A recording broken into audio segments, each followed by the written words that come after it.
Hello बच्चों, आज हम सीखने जा रहे हैं electronic configuration.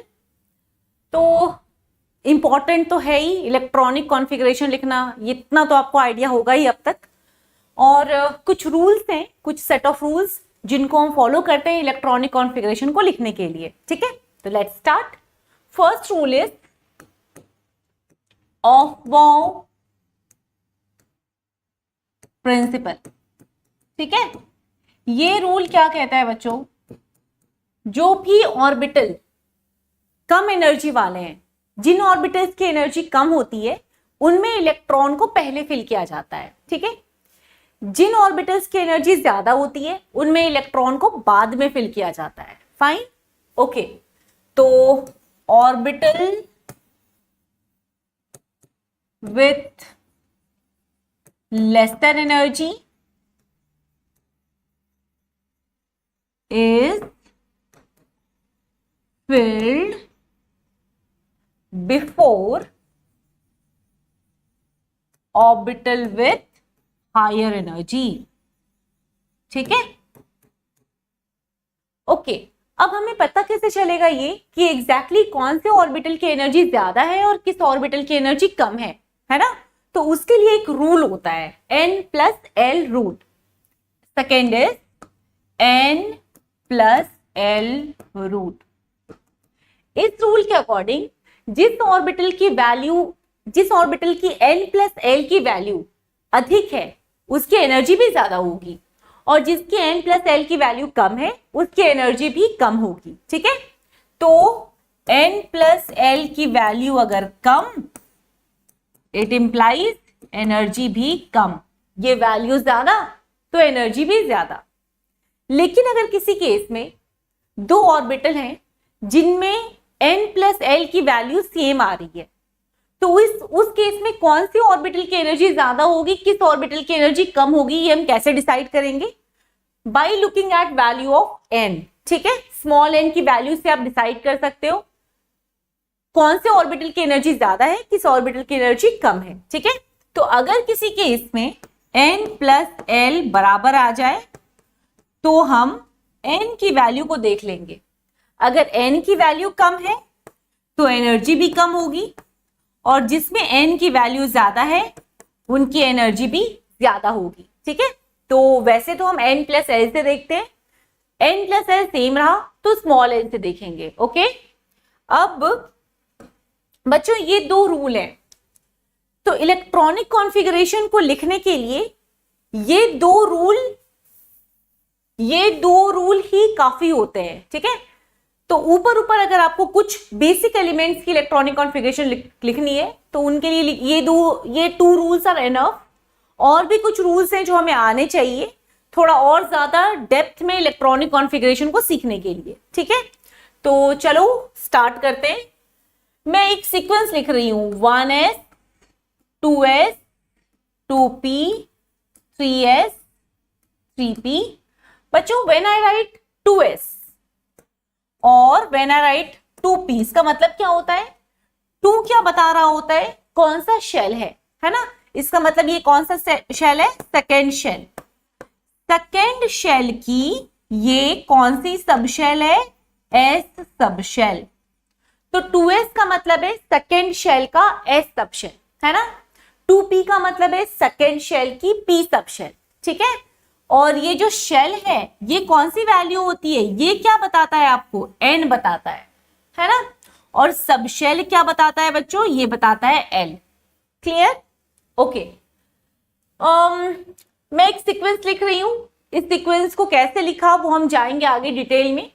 1s 2s 2p 3s 3p 4s 3d 4p 5s 4d 5p 6s 4f 5d 6p 7s 5f 6d and 7p। ठीक है, ओके। अब बच्चों इन सभी में आपको ये काउंट करना है N+L की वैल्यू कितनी कितनी आ रही है। ठीक है, तो चलो यहां पर देखते हैं N+L की वैल्यू यहां पर कितनी है? N कितना है? 1, L कितना है? 0। क्योंकि s के लिए l की वैल्यू कितनी होती है बच्चों, 0 होती है, ठीक है। तो 1 प्लस 0। 2s के लिए बताओ, 2s के लिए कितनी होगी वैल्यू, 2 प्लस 0, है ना, 2 प्लस 0। 2p के लिए बताओ, 2p 2 प्लस 1, ठीक है। 3s बताओ, 3 प्लस 0, 3 प्लस 0, क्योंकि आपको पता है l की वैल्यू s के लिए 0 होती है, p के लिए 1 होती है, d के लिए 2 होती है l की वैल्यू, और f के लिए l की वैल्यू कितनी होती है, 3 होती है, राइट। ओके, चलिए 3p का निकालते हैं। 3p में n की वैल्यू कितनी होगी, 3, और p की वैल्यू कितनी है, ऑब्वियसली p के लिए l की वैल्यू कितनी होती है, 1 होती है ना, ठीक है। 4s में आ जाओ, 4s में 4 प्लस 0। 3d में कितना, 3 प्लस 2। 4p में 4 प्लस 1। 5s में 5 प्लस 0। 4 प्लस d के लिए कितना लिखोगे, l की वैल्यू 2। आपको ये तो मालूम ही है ना, मैंने ये पहले करा रखा है। l की वैल्यू फॉर s कितनी होती है, 0, p 1, d के लिए l की वैल्यू 2, और f के लिए l की वैल्यू 3, ठीक है। ओके, तो हम ये क्या कर रहे हैं, n प्लस l की वैल्यू हर एक केस में लिखते जा रहे हैं। अब यहां पे लिखते हैं 5p में कितना होगा बताओ, 5p में 5 प्लस p की वैल्यू कितनी होगी बच्चों, p की वैल्यू होगी 1, ये कितना 6 प्लस 0, 4f कितना 4 प्लस 3, है ना, 4 प्लस 3 होगा। 5d में कितना 5 प्लस 2, 6p कितना 6 प्लस 1, 7s कितना 7 प्लस 0, 5f कितना 5 प्लस 3, d 6 प्लस 2, और ये कितना 7 प्लस, बोलो 7 प्लस 1, है ना, ठीक है। तो ये सारी n प्लस l की वैल्यूज है। अब आप ये चेक करो कि क्या n प्लस l की जो वैल्यू है, क्या वो सारे असेंडिंग ऑर्डर में लिखी हुई है या नहीं, चलो चेक करते हैं। तो यहाँ पर n प्लस l कितना आ रहा है, 1 प्लस 0 दैट इज 1, यहाँ पे कितना आया 2, यहाँ पे कितना आया 3। इसका मतलब है इसकी n प्लस l की वैल्यू सबसे कम है, तो इसकी एनर्जी भी सबसे कम होगी। तो 1s की एनर्जी कम होती है, फिर 2s की एनर्जी होती है। 2s की एनर्जी कम होती है किससे, 2p से, है ना। तो 1s फिर 2s फिर 2p, ठीक है, in increasing order of energies. अब 3s को देखो, 3s में n प्लस l की वैल्यू कितनी है, 3। 2p में भी कितनी थी n प्लस l की वैल्यू 3। तो दोनों में जब n प्लस l की वैल्यू सेम है, तो इसका मतलब एनर्जी किसकी कम होगी, जिसमें n की वैल्यू कम होगी, है ना। तो यहां पर n की वैल्यू 2 है, दैट्स व्हाई 2p की energy is lesser than 3s की एनर्जी, ठीक है। आगे 3p में आ जाओ, फिर से ये 4 है, टोटल सम 4 आ रहा है, इसका टोटल सम कितना है, 3 है, दैट्स व्हाई 3s की एनर्जी कम है when compare to 3p, okay. अब 4s 4 प्लस 0, 3d 3 प्लस 2, आप देख सकते हो n की जो वैल्यू है वो यहाँ पर 4s है, यहाँ पर कितनी वैल्यू है, 4s में कितनी वैल्यू है 4 है, और 3d में कितनी वैल्यू है n प्लस l की 5 है। इसका मतलब है कि एनर्जी ज्यादा किसकी हुई, बोलो एनर्जी ज्यादा हुई 3d की एनर्जी ज्यादा हुई when compare to 4s। That's why electron पहले 4s में एंटर होता है, उसके बाद 3d में एंटर होता है ना। आप चेक कर लो, आगे बढ़ो, 4 प्लस 1 ये भी 5 है, ये भी 5 है, लेकिन एनर्जी कम किसकी होगी, जिसकी n की वैल्यू कम है, 3d की एनर्जी कम होगी व्हेन कंपेयर टू 4p, ठीक है। Okay, 5s 4d 5p compare करो, 5 6 6, एनर्जी सबसे कम किसकी, 5s की, फिर 4d फिर 5p। क्यों, क्योंकि यहां पर 4d में सम तो 6 आ रहा है ना, यहां पर भी सम कितना आ रहा है, 6 आ रहा है, लेकिन n की वैल्यू छोटी किस में है, n की वैल्यू कम है in case of 4d, that's why 4d की एनर्जी कम है व्हेन कंपेयर टू 5p। तो 4d में इलेक्ट्रॉन पहले फिल होगा, उसके बाद 5p में फिल होगा, ठीक है। ओके, अब 6s 4f 5d 6p को देखते हैं। तो 6s 6 प्लस 0 है, 4f कितना है 4 प्लस 3 है, 5d कितना है 5 प्लस 2 और 6p कितना है 6 प्लस 1, ठीक है।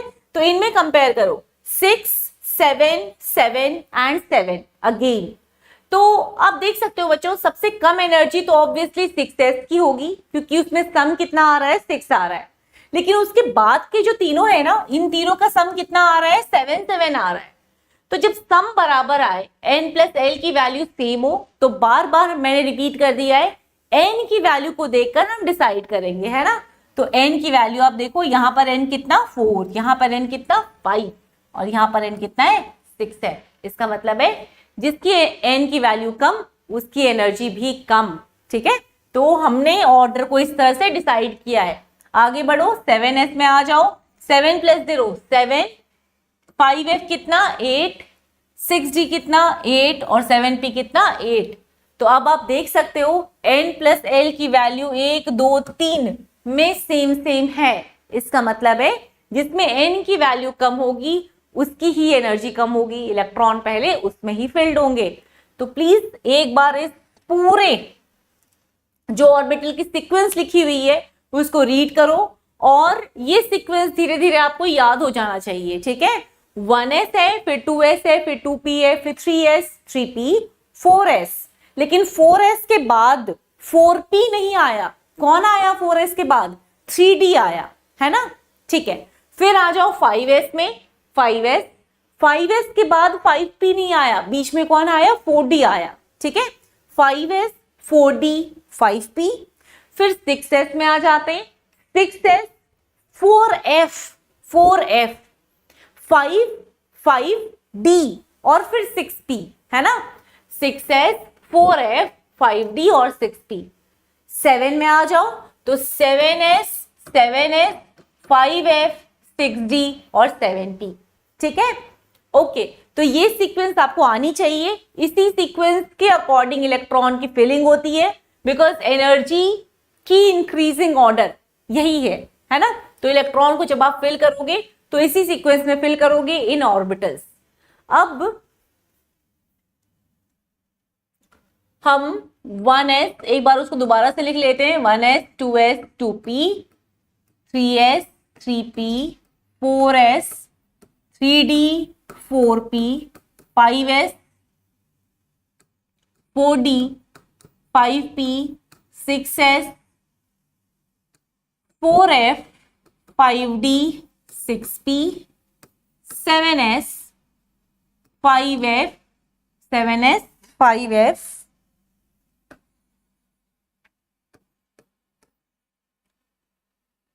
6d और लास्ट में क्या 7p, ठीक है। तो बच्चों इसमें किया ये है मैंने कि हमेशा s is followed by p, ठीक है। बस आपको 4 के बाद अलर्ट हो जाना है और 6 के बाद अलर्ट हो जाना है, ठीक है ना। तो 1s 2s के बाद क्या आया 2p आया, 3s के बाद क्या आया बच्चों 3p आया, है ना। 4s के बाद क्या आया, 4s के बाद 4p आना था लेकिन 3d आ जाता है 3d, ठीक है। फिर आगे 5s के बाद 5p को आना था लेकिन बीच में कौन आ जाता है 4d आ जाता है। तो यहां पर 3d आ गया, यहां पर कौन आ गया 4d आ गया। फिर आप 4th के बाद अलर्ट हुए हो ना, इस बार आप 6 के बाद अलर्ट होना। 6s और 6p के बीच में सिर्फ d नहीं f भी है, ठीक है। तो d तो 5d है और उसके पहले कौन सा f है 4f है, ठीक है। सिमिलरली 7s और 7p के बीच में कौन है, सिर्फ 6d नहीं 5f भी है ना। ओके, अब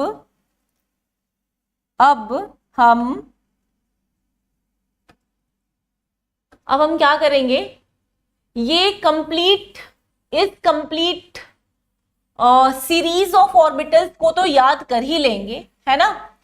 अब थोड़ा आप ये बताओ कि आपको क्या पता है इलेक्ट्रॉन्स कौन से ऑर्बिटल में कितने कितने रहते हैं, कौन से सबशेल में कितने कितने रहते हैं। मैंने आपको कभी बताया है लास्ट क्लास में, इलेक्ट्रॉन्स एस सबशेल में कितने होते हैं बच्चों 2 मैक्सिमम, पी में कितने होते हैं मैक्सिमम 6, डी में मैक्सिमम कितने इलेक्ट्रॉन्स होते हैं बोलो 10, और एफ में इलेक्ट्रॉन्स मैक्सिमम कितने होते हैं बताना 14। ठीक है, तो अब मान लो मेरे पास एक ऐसा एलिमेंट है जिसके पास 2 इलेक्ट्रॉन है। कौन सा है वो एलिमेंट? हीलियम, है ना। तो मैं क्या करूंगी, उसकी इलेक्ट्रॉनिक कॉन्फ़िगरेशन कैसे लिखूंगी? 1s2। ठीक है, अगर मान लो हाइड्रोजन होता तो उसकी इलेक्ट्रॉनिक कॉन्फ़िगरेशन क्या लिखते हैं? 1s1। 2 इलेक्ट्रॉन है तो क्या लिखेंगे? 1s2। लेकिन s में मैक्सिमम कितने इलेक्ट्रॉन्स आ सकते हैं? 2 ही आ सकते हैं। तो अगर किसी के पास इलेक्ट्रॉन्स टोटल 3 हैं तो फिर हम उस केस में इलेक्ट्रॉनिक कॉन्फ़िगरेशन 1s3 नहीं लिख सकते, है ना। फिर क्या लिखेंगे? 1s2 2s1। Got it? चलो, ये है इलेक्ट्रॉनिक कॉन्फ़िगरेशन किसकी? हीलियम की। और हीलियम की एटॉमिक नंबर कितनी होती है? हीलियम के पास टोटल नंबर ऑफ इलेक्ट्रॉन्स कितने होते हैं? 2 होते हैं, है ना।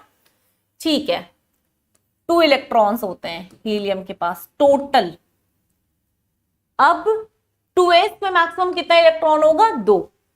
ठीक है, सपोज एक ऐसा एलिमेंट है जिसके पास 5 इलेक्ट्रॉन है, तो इलेक्ट्रॉनिक कॉन्फ़िगरेशन क्या लिखोगे? 1s2 2s2 2p1, है ना। ठीक है, मैक्सिमम कितने इलेक्ट्रॉन्स होंगे? 2p में 6। जिसके पास 5 इलेक्ट्रॉन है उसमें आप लिखोगे 1s2 2s2 2p1। 6 इलेक्ट्रॉन है किसी एलिमेंट के पास तो 1s2 2s2 2p2 and so on.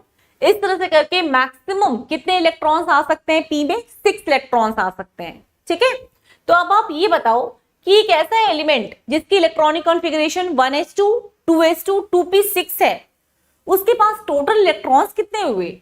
2 2 6, मतलब 10 इलेक्ट्रॉन्स हुए, है ना। तो आप जानते ही होंगे 10 इलेक्ट्रॉन्स किसके पास होता है बच्चों? 10 इलेक्ट्रॉन्स होता है नियॉन के पास, है ना। नियॉन के पास टोटल इलेक्ट्रॉन्स होते हैं 10। ओके, चलो और बढ़ते हैं आगे। s में मैक्सिमम 2 इलेक्ट्रॉन्स हो सकता है, p में मैक्सिमम 6 इलेक्ट्रॉन्स हो सकता है। अब बताओ किसी एलिमेंट की electronic configuration is 1s2 2s2 2p6 3s2 3p6। इसका मतलब इस एलिमेंट के पास maximum total number of electrons कितने हैं? टोटल नंबर ऑफ इलेक्ट्रॉन्स कितने हैं इस एलिमेंट के पास? ऑब्वियसली कितने हैं? 18। 2 2 6 2 6 18, है ना। ओके, 18 इलेक्ट्रॉन्स किसके पास होता है बच्चों? आर्गन के पास। इसका मतलब ये इलेक्ट्रॉनिक कॉन्फ़िगरेशन किसकी है? आर्गन की है ना। फिर आगे बढ़ेंगे, 4s2 3d में मैक्सिमम 10 हो सकता है, p में मैक्सिमम 6 हो सकता है। तो अब फिर से बताओ कि ये जो मैंने लिखा है इलेक्ट्रॉनिक कॉन्फ़िगरेशन, ये किसकी हो सकती है? नंबर ऑफ इलेक्ट्रॉन्स काउंट कर लो। यहां तक 18 इलेक्ट्रॉन्स थे ना, 18 इलेक्ट्रॉन्स थे यहां तक, 2 और आए, 20 हो गया, 30 36 इलेक्ट्रॉन्स किसके पास होता है बच्चों? क्रिप्टन के पास, है ना। ओके, आगे 2d में कितना? 10, p में कितना? 6। अब फिर से ऐड करो, बताओ 36 प्लस कितना कर रहे हो? 10। 46 प्लस 6 और 2, टोटल 46 प्लस 8 मतलब 54, है ना। 54 किसकी होती है? 54 इलेक्ट्रॉन्स किसके पास होते हैं? ज़ेनॉन के पास, है ना। Okay, so this electronic configuration, ये इलेक्ट्रॉनिक कॉन्फ़िगरेशन किसको बिलोंग करती है? किसकी होती है? ज़ेनॉन की होती है। आगे 2 14 10 और ये 6s2 4f14 5d10 6p6। Total कितने इलेक्ट्रॉन्स बन रहे हैं बच्चों? 86। ये किसके होते हैं? रेडॉन के। इसका मतलब है रेडॉन की इलेक्ट्रॉनिक कॉन्फ़िगरेशन कहां तक होती है? 6p6 तक, है ना। और फिर लास्ट में 7s2 5f14 6d10 7p6 और ये लास्ट में जो एलिमेंट बना है ये है OG ओर्गेनोसन और इसकी atomic number, total number of electrons कितने होते हैं? 118। ठीक है, तो हमारे पास अभी जो टोटल एलिमेंट्स हैं वो यहां तक के ही है, 7p6 तक, है ना। ओके, अब आप देखो जहां पर भी ये P6 कॉन्फ़िगरेशन एंड हो रही है वो एक नोबल गैस को बता रहा है, right. 1s1 is first element, second one is 1s2, third element is 1s2 2s1, fourth element is 1s2 2s2। समझ रहे हो ना? तो अब इस ऑर्डर को, इस सीक्वेंस को पढ़कर, इस सीक्वेंस को लर्न करके अब आप मैक्सिमम इलेक्ट्रॉनिक कॉन्फ़िगरेशन को लिख सकते हो, ठीक है। तो कुछ एग्जांपल्स हम देख लेते हैं बच्चों। एक और बात है, देखो ये है हीलियम, है ना। First element 1s1, second element is 1s2, ये हीलियम है। बस जो फर्स्ट पीरियड होती है ना पीरियोडिक टेबल की, वो यहां पर एंड हो जाती है, ठीक है।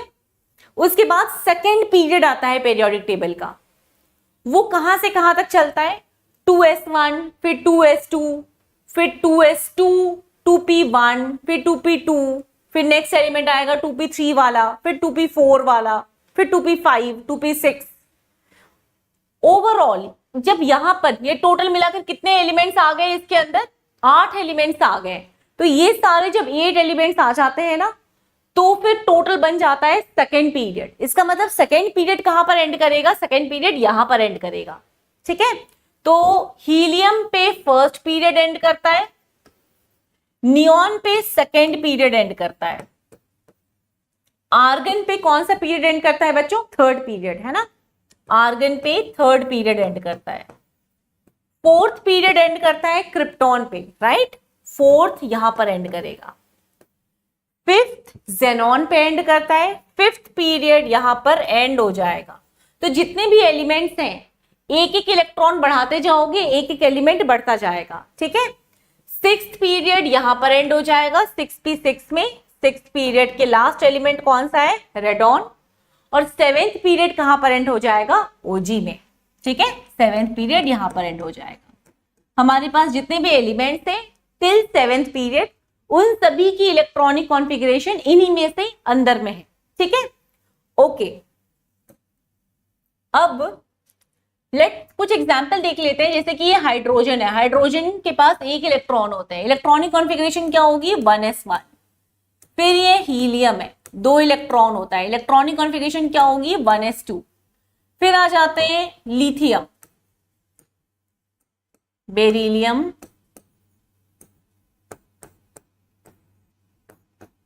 ठीक है।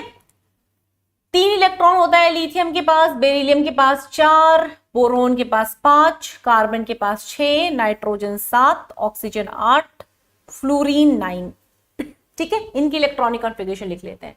1s2 के बाद क्या फिल होगा बच्चों, 1s2 2s1, 1s2 2s1, इसकी कितनी 1s2 2s2, इसकी कितनी 1s2 2s2 2p1, है ना। 2s3 तो नहीं हो सकता ना, s में मैक्सिमम कितने इलेक्ट्रॉन्स होते हैं, 2 electrons. 1s2 2s2 2p2, 1s2 फिर 2s2, फिर किसको फिल करोगे, 2p को फिल करोगे। कितने इलेक्ट्रॉन्स रह गए, 3 इलेक्ट्रॉन्स रह गए, 2 तो यहां पर फिल हो गए, ठीक है। 2p3, फिर 1s2 2s2 2p4, फिर 1s2 2s2 2p5, ठीक है। आगे बढ़ते हैं।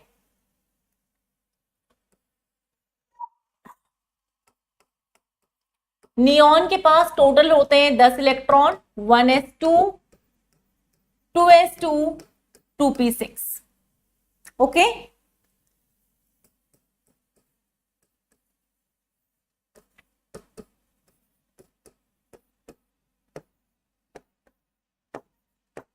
चलो अब आर्गन तक लिखते हैं। तो सोडियम के पास 11 इलेक्ट्रॉन्स होते हैं, मैग्नीशियम के पास 12, एल्यूमिनियम के पास 13, सिलिकॉन 14, फॉस्फोरस 15, 16, 17, 18। लिखो इलेक्ट्रॉनिक कॉन्फ़िगरेशन। सोडियम कितना होगा, 1s2 2s2 2p6, 2p6 के बाद क्या आता था बच्चों, 3s। 3s में कितने इलेक्ट्रॉन्स आएंगे, सिर्फ एक, है ना। 1s2 2s2 2p6 3s1, 1s2 2s2 2p6 3s2, है ना। लेकिन अब ये बात है, एक और तरीका है देखो लिखने का, 1s2 2s2 2p6, यहां तक की कॉन्फ़िगरेशन किसकी होती है, नियॉन की होती है, ठीक है। तो हम ये पूरा लंबा चौड़ा नहीं लिखकर डायरेक्टली लिख सकते हैं, नियॉन ऐसे करके ब्रैकेट में लिखो और उसके बाद जो बचा हुआ है वो लिख दो 3s2, ये भी इक्वली करेक्ट है, ठीक है। एल्यूमिनियम 1s2 होगा, फिर 2s होगा, फिर 2p6 फिल होगा, फिर 3s2 फिल होगा, और फिर कौन फिल होगा, 3p1 फिल होगा, है ना। 1s2 2s2 2p6 3s2, फिर ये कितना 3p2, ठीक है। सारी चीजें सेम रहेंगी, यहां पर क्या आ जाएगा 3p3 आ जाएगा, यहां पर क्या आ जाएगा 3p4 आ जाएगा, और यहां पर क्या आ जाएगा 3p5 आ जाएगा, और यहां पर लास्ट में क्या आ जाएगा बोलो 3p6 आ जाएगा। 1s2 2s2 2p6 3s2 3p6, है ना। ओके, अब बच्चों इतना कुछ नहीं लिखकर मैं यहाँ डायरेक्टली नियॉन भी लिख दूं तो भी ये सही है, यहां नियॉन लिख दिया, यहां भी नियॉन लिख दिया, ठीक है। तो ये फर्स्ट 18 एलिमेंट्स के हैं इलेक्ट्रॉनिक कॉन्फ़िगरेशन। और भी कुछ एलिमेंट्स के हम देख लेते हैं।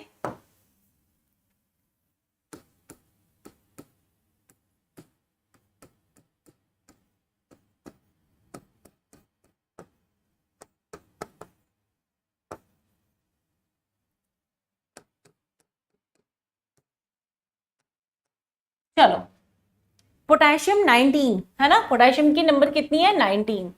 तो पोटेशियम को आप कैसे लिखोगे, या तो आप पूरा पूरा लिखो 1s2 1s2, फिर 2s2, फिर 2p6, फिर 3s2, फिर 3p6, यहां तक क्या आया 18 इलेक्ट्रॉन्स यहां तक आ गए, है ना। फिर लिख देते हैं हम 4s1, 3p के बाद क्या आता है 4s1, हो गए ना, टोटल 19 इलेक्ट्रॉन्स हो गए। अब इतना कुछ नहीं लिखकर मैं सिर्फ आर्गन भी लिख सकती थी, है ना। तो हम कैल्शियम को चलो वैसे ही लिखते हैं, आर्गन लिखा और उसके बाद क्या लिखा 4s2। स्कैंडियम चलो लिखते हैं, आर्गन लिखा फिर 4s2 लिखा, लेकिन स्कैंडियम जो होता है वो होता है क्या 21। तो अभी तक तो मैंने कितना लिखा है 18 इलेक्ट्रॉन्स यहाँ पे, 2 इलेक्ट्रॉन्स यहाँ पे, टोटल मिलाकर कितने इलेक्ट्रॉन्स लिखे हैं हम 20 इलेक्ट्रॉन्स। और भी एक लिखना पड़ेगा। 4s के बाद क्या फिल करते हो, 4s के बाद 3d फिल करते हैं, है ना। तो 4s के बाद हम 3d फिल करते हैं, 3d में 1 इलेक्ट्रॉन। टाइटेनियम इज 22 23 24 25 26 27 निकल इज 28 29 30। ये लोग कौन कौन है, potassium calcium scandium titanium vanadium chromium manganese iron cobalt nickel copper zinc, ठीक है। ओके, टाइटेनियम को क्या फिल करोगे बोलो, टाइटेनियम क्या होगा आर्गन 4s2 3d2, एक एक इलेक्ट्रॉन बढ़ता जा रहा है और कुछ नहीं हो रहा, आर्गन 4s2 3d3, आर्गन कभी कभी इसको आर्गन 18 भी लिख दिया जाता है, वो भी सही है ना, 4s2 3d4। अब यहां पर है एक कैच, ये वाला जो पॉइंट है ना, यहां पर कुछ डिफरेंस है, ठीक है। ये इलेक्ट्रॉनिक कॉन्फ़िगरेशन नहीं होती है, कुछ और होता है। क्या होता है, मैंने अभी तक आपको सिर्फ 2 रूल्स बताए हैं, ठीक है। और भी हमें 3 रूल सीखने हैं, वो 3 रूल हम सीख लेंगे तो हम एग्जैक्टली कुछ एक्सेप्शनल इलेक्ट्रॉनिक कॉन्फ़िगरेशन को भी प्रेडिक्ट कर पाएंगे, ठीक है। तो क्रोमियम को फिलहाल मार्क करके रखो, क्रोमियम की इलेक्ट्रॉनिक कॉन्फ़िगरेशन ये नहीं होती है, क्या होती है पढ़ेंगे आगे। मैंगनीज आर्गन 18 4s2 3d5 हो गया। अब argon 18 4s2 3d6, argon 18 4s2 3d7, cobalt argon 18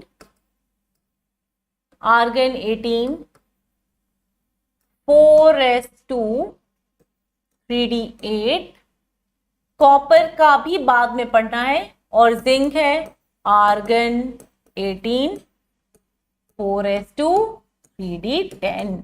ठीक है, तो ये सारी हैं electronic configuration of first 30 elements. इसमें 2 छोड़ दिया है, एक हमने क्रोमियम नहीं किया है और एक हमने कॉपर नहीं किया है। ठीक है, चलो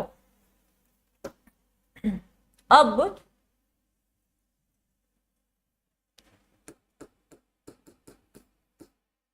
थर्ड रूल सीखना है। थर्ड रूल, फर्स्ट कौन सा था? ऑफ बाउ प्रिंसिपल, सेकेंड था N+L रूल। अब है extra stability of half filled and fully filled subshells.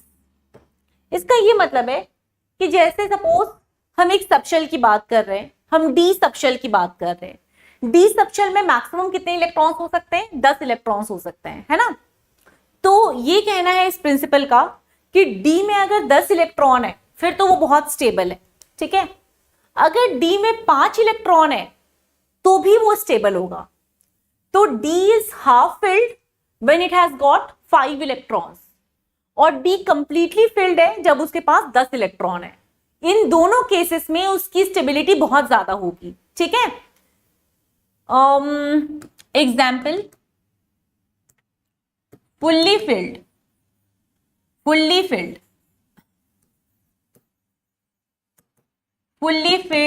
D 10 electrons वाला हुआ, है ना। हाफ फिल्ड डी ये 5 इलेक्ट्रॉन्स वाला हुआ। तो ये दोनों ही स्टेट स्टेबल है, बहुत स्टेबल है। सिमिलरली अगर हम P की बात करें तो P की फुल्ली फिल्ड कितनी हुई? 6 इलेक्ट्रॉन्स वाली स्टेट हुई, और हाफ फिल्ड कितनी हुई? 3 इलेक्ट्रॉन्स वाली स्टेट हुई। ठीक है, तो ये जो हाफ फिल्ड और फुल्ली फिल्ड सबशेल होते हैं ये एक्स्ट्रा स्टेबल होते हैं, है ना। अब आप देखो, मैंने आपको एक एग्जाम्पल कहा था कि वो हम बाद में करेंगे। वो कौन सा एग्जाम्पल है? अभी हम पढ़े क्रोमियम और कॉपर के बारे में, है ना। तो क्रोमियम की कितनी होती है? Atomic number is 24। क्रोमियम को लिख कैसे रहे थे हम? क्रोमियम को हमने लिखा था आर्गन 18। फिर मैंने क्या लिखा? फिर मैंने कहा कि भाई अब तो आप इसको 4s2 लिखो और उसके बाद 3d लिखो, तो 3d4 लिख दो, है ना। ओके, लेकिन बच्चों ये इलेक्ट्रॉनिक कॉन्फ़िगरेशन करेक्ट नहीं है। क्यों? बिकॉज अभी हमने सीखा 3d की जो, या फिर d या फिर p, इनकी जो हाफ फिल्ड स्टेट होती है वो एक्स्ट्रा स्टेबल होती है।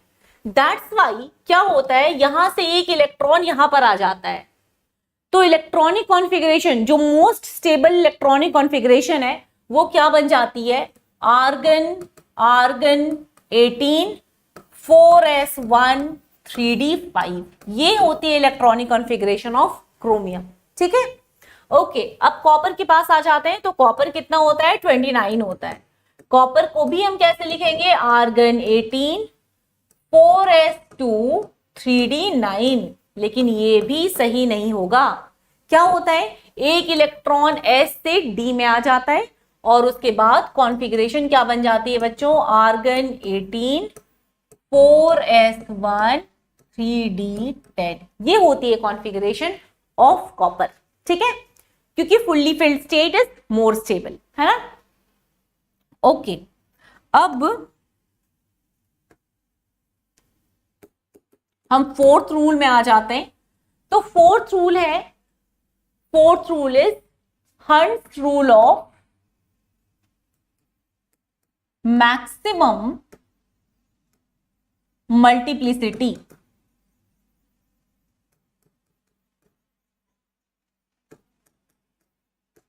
ठीक है, hunts rule of maximum multiplicity. ये रूल क्या कहता है कि कभी भी अगर आपको डीजेनरेट ऑर्बिटल्स को फिल करना है। डीजेनरेट ऑर्बिटल्स का मतलब क्या होता है बच्चों? मैं बता देती हूं एक बार। डीजेनरेट ऑर्बिटल्स का मतलब होता है, डीजेनरेट ऑर्बिटल्स का मतलब है वो ऑर्बिटल्स जिनकी एनर्जी आपस में बराबर हो, ठीक है। Orbitals with equal energy. तो अगर दो ऑर्बिटल की एनर्जी आपस में बराबर है तो हम उनको क्या बोलेंगे, डीजेनरेट ऑर्बिटल्स बोलेंगे, ठीक है। तो हंस रूल ऑफ मैक्सिमम मल्टीप्लिसिटी का कहना है अगर कभी भी डीजेनरेट ऑर्बिटल्स हैं तो उन डीजेनरेट ऑर्बिटल्स में पहले एक एक इलेक्ट्रॉन की फिलिंग होती है, उसके बाद ही पेयरिंग होता है, ठीक है। इसका क्या मतलब है, सपोज मुझे एक कॉन्फ़िगरेशन लिखनी है 3d7। आप जानते हो डी सबशेल में टोटल नंबर ऑफ ऑर्बिटल्स कितने होते हैं, ये मैंने आपको सिखाया है पहले। डी जब हम क्वांटम नंबर की स्टडी कर रहे थे वहां मैंने आपको बताया था डी सबशेल में टोटल नंबर ऑफ ऑर्बिटल्स कितने होते हैं, क्या याद है ये सब। एक एस सबशेल में टोटल नंबर ऑफ ऑर्बिटल्स कितने होते हैं, सिर्फ एक। पी सबशेल में ऑर्बिटल्स कितने होते हैं, 3। डी सबशेल में ऑर्बिटल्स कितने होते हैं, 5, है ना। और एफ सबशेल में ऑर्बिटल्स कितने होते हैं, 7। ये तो याद ही होगा, यस। तो चलो मैं एक 3D का मतलब है थर्ड शेल की डी सबशेल, ये रहा 3D थर्ड शेल की डी सबशेल। और जो डी सबशेल होता है उसमें टोटल ऑर्बिटल्स होते कितने हैं, उसमें टोटल ऑर्बिटल्स होते हैं 5। तो ये 3D मैंने ड्रॉ कर दिया, ये सारे क्या है 1 2 3 4 5 ऑर्बिटल्स है डी सबशेल के, ठीक बात है, ओके। अब मुझे इलेक्ट्रॉन्स कितने फिल करने हैं, 7। चलो इनकी थोड़ी स्टडी करते हैं। ये वाला जो ऑर्बिटल है इसकी n प्लस l की वैल्यू कितनी है, n तो 3 है ना, थर्ड शेल, ठीक है। तो इसकी n की वैल्यू है 3 प्लस, क्या ये डी सबशेल को बिलोंग करता है ये ऑर्बिटल, हाँ। इसका मतलब है 3 + 2। इस वाले ऑर्बिटल की n प्लस l की वैल्यू कितनी है, n इज 3, क्योंकि ये डी सबशेल का पार्ट है इसलिए l की वैल्यू कितनी, 2। इसमें भी 3 + 2, ये भी 3 + 2, तो n प्लस l की वैल्यू तो 3 + 2 ही आ रही है ना। इट मींस इन सभी की एनर्जी आपस में कैसी है, बराबर है, ठीक है। तो 3D के जितने भी ऑर्बिटल्स हैं उन सभी की एनर्जी आपस में है बराबर। अब मुझे क्या करना है, मुझे टोटल मिलाकर 7 इलेक्ट्रॉन्स को इनमें रखना है। एक ऑर्बिटल में मैक्सिमम कितने इलेक्ट्रॉन्स रह सकते हैं, 2 से ज्यादा नहीं रह सकते, ठीक है। तो रूल ये कहता है कि पहले सारे डीजेनरेट ऑर्बिटल्स को सिंगली ऑक्युपाई करो, उसके बाद ही पेयरिंग करना, ठीक है। जैसे मैं अगर ये लिख दूं 7 को करना है ना फिल, 7 को फिल करना है, तो पहले मुझे सभी को सिंगली ऑक्युपाई करना होगा। ये मैंने 5 इलेक्ट्रॉन बना दिए, हर एक ऑर्बिटल में एक इलेक्ट्रॉन दी बिना डिस्क्रिमिनेशन, क्योंकि ये सभी की एनर्जी तो बराबर है, तो हम इनमें डिस्क्रिमिनेट नहीं कर सकते, हमें सबको एक इलेक्ट्रॉन देना होगा। और वो भी कैसे, स्पिन में, एक जैसी स्पिन में, ठीक है। तो 1 2 3 4 5 इलेक्ट्रॉन मैंने इनको दे दिया, इसके बाद ही मैं पेयरिंग कर सकती हूं। पहले एक सबको दे दो फिर पेयरिंग करो, तो उसके बाद मैं इस तरह से यहां पर पेयरिंग कर दी। पेयरिंग आप किसी भी ऑर्बिटल में कर सकते हो, कोई प्रॉब्लम नहीं है। आप चाहो यहां पे 2 दियो, यहां पे 2 दियो, यहां 1 ये भी करेक्ट है। आप अगर यहां पर 1 रखते, यहां पर 2 कर देते, यहां पर 1 रखते, यहां पे 2 कर देते, यहां पे 1 कर देते, ये भी सही था। तो इंपॉर्टेंट सिर्फ इतना है कि पहली बारी में आपको पेयरिंग नहीं करना, पहले आपको सबको एक इलेक्ट्रॉन देने हैं, उसके बाद ही पेयरिंग करनी है, ठीक है। इसका मतलब है ये तो सही है, लेकिन अगर मैं ऐसा कर देती ना, अगर मैं ये कर देती कि पहले इन दोनों को दे दिया, फिर इन दोनों को दे दिया, फिर इन दोनों को दे दिया, 6 इलेक्ट्रॉन हो गया और ये 7वां इलेक्ट्रॉन है, तो ये गलत हो जाता, क्योंकि इसमें मैंने क्या किया, इसमें मैंने पहले से ही पेयरिंग कर दिया, ठीक है, okay. So this is all about Hund's rule of maximum multiplicity. अब आप ये बताओ, ये है Fe के बारे में तो पता ही होगा अब तक। आर्गन 18 होता है और उसके बाद क्या होता है बोलो, 4s2 होता है और क्या होता है 3d6 होता है। आपसे मैं अगर ये पूछूं कि बताओ Fe में कितने अनपेयर्ड इलेक्ट्रॉन्स हैं, कितने अनपेयर्ड इलेक्ट्रॉन्स हैं, तो क्या बताओगे? क्वेश्चन ये है number of unpaired electrons, number of unpaired electrons in Fe। क्या होगा इसका आंसर?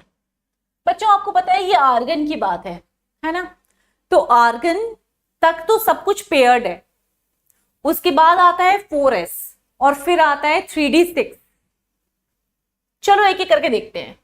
पहले आर्गन की बात भी मैं कर देती हूं ताकि थोड़ी क्लैरिटी मिल जाए आपको। तो आर्गन क्या है, 1s2, 2s2, 2p6, 3s2, 3p6, यहां तक है आर्गन, है ना। फिर है 4s2 और फिर है 3d6। ओके, s में सिर्फ एक घर होता है, राइट। s में सिर्फ एक ऑर्बिटल होता है, सिर्फ एक ऑर्बिटल। तो ये रहा s जिसमें सिर्फ एक ऑर्बिटल है।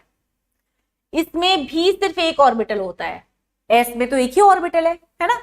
p में कितने ऑर्बिटल्स होते हैं? p में होते हैं 3 ऑर्बिटल्स। p में होते हैं 1 2 3 ऑर्बिटल्स। s में कितने ऑर्बिटल्स होते हैं? 1 2, सॉरी, s में होते हैं सिर्फ एक ऑर्बिटल। p में कितना ऑर्बिटल होता है? 1 2 3 ऑर्बिटल, है ना। s में कितना? सिर्फ एक ऑर्बिटल। d में कितने ऑर्बिटल्स होते हैं? 1 2 3 4 5 ऑर्बिटल्स होते हैं d में, है ना। ओके, अब यहाँ 2 इलेक्ट्रॉन है, आपको पता है कि मैक्सिमम कितने इलेक्ट्रॉन्स को आप रख सकते हो एक ऑर्बिटल में? मैक्सिमम कितना इलेक्ट्रॉन रहता है? 2 इलेक्ट्रॉन रहता है। तो वो दोनों इलेक्ट्रॉन को आपने यहां पर रख दिया, इन दोनों इलेक्ट्रॉन को यहां पर रख दिया, इन दोनों इलेक्ट्रॉन को यहां पर रख दिया, है ना। 2p6 का क्या मतलब है? एक इलेक्ट्रॉन को पहले रखा, फिर एक रखा, फिर एक रखा और उसके बाद फिर पेयरिंग कर दी। यहां भी सब कुछ पेयर्ड है ना। यहां पर देखो दोनों इलेक्ट्रॉन को यहां पर रख दिया। 3p6 में एक रखा, एक रखा, एक रखा और फिर पेयरिंग कर दिया। सब कुछ पेयर्ड है अभी तक, है ना। अभी तक तो ये एक इनर्ट गैस है, इनर्ट गैस में सब कुछ पेयर्ड होता है, कंप्लीटली फिल्ड होते हैं उनके सबशेल्स, उनके ऑर्बिटल्स, ठीक है। फिर 4s2 में आ जाओ, दोनों इलेक्ट्रॉन्स यहां पे रख दिया। अब आते हैं 3d6 में। तो 3d6 6 इलेक्ट्रॉन है, 5 ऑर्बिटल्स है। d में 5 ऑर्बिटल होते हैं, है ना। आपने 1 2 3 4 5 रखा और 6th यहां पर रखा, ठीक है।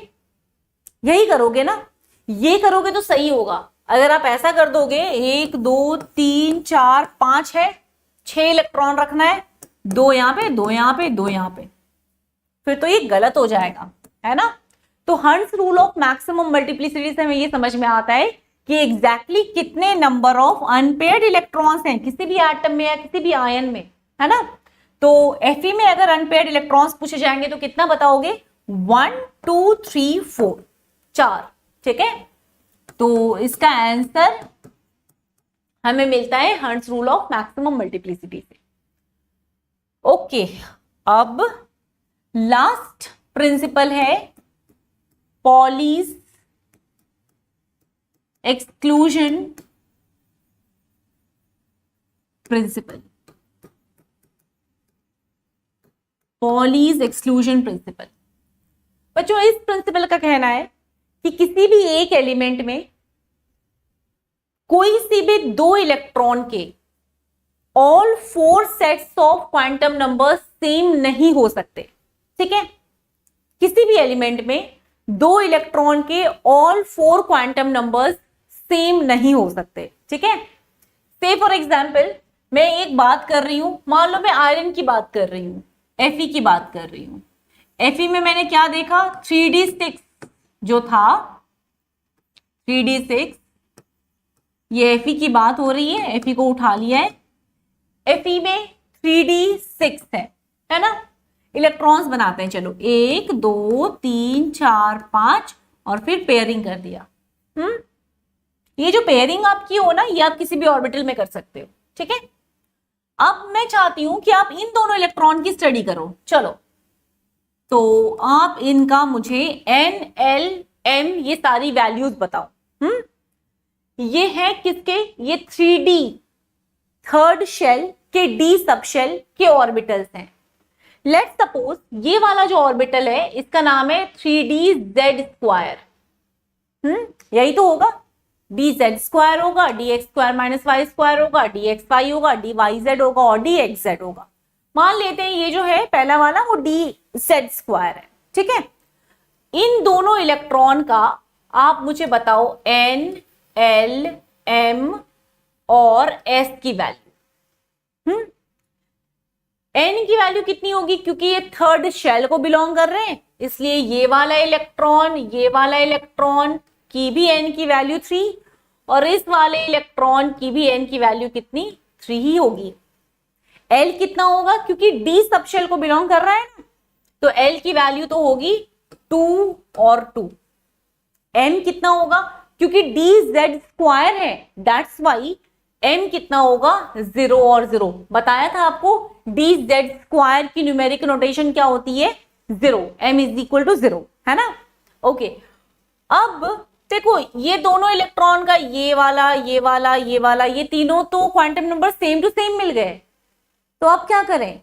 अब ये तो रूल है भाई, पॉलीज की ये रूल थी, ये प्रिंसिपल था इनका कि कभी ऐसा हो नहीं सकता कि एक एलिमेंट में दो इलेक्ट्रॉन की चारों के चारों क्वांटम नंबर सेम आ जाए।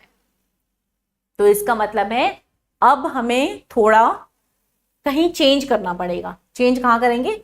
ये रहा स्पिन क्वांटम नंबर। हम कहेंगे एक की स्पिन +½ है, दूसरे की स्पिन -½ है।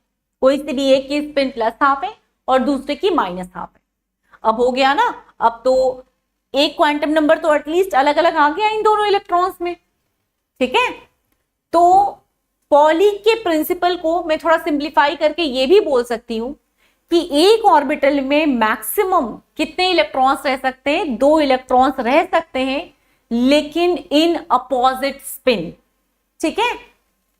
मतलब एक म्यान में 2 तलवार रह सकती है, प्रोवाइडेड वो अपोजिट डायरेक्शन में रखी गई हो, है ना? ओके, तो पॉलीज एक्सक्लूजन प्रिंसिपल में हमेशा ध्यान रखना, one orbital can contain 2 electrons in opposite spin। Okay, तो ये सारी डिस्कशन है रिगार्डिंग इलेक्ट्रॉनिक कॉन्फ़िगरेशन और रूल्स गवर्निंग इलेक्ट्रॉनिक कॉन्फ़िगरेशन। बहुत सारे क्वेश्चंस हैं जो हम सॉल्व करेंगे अपने असाइनमेंट वीडियो में।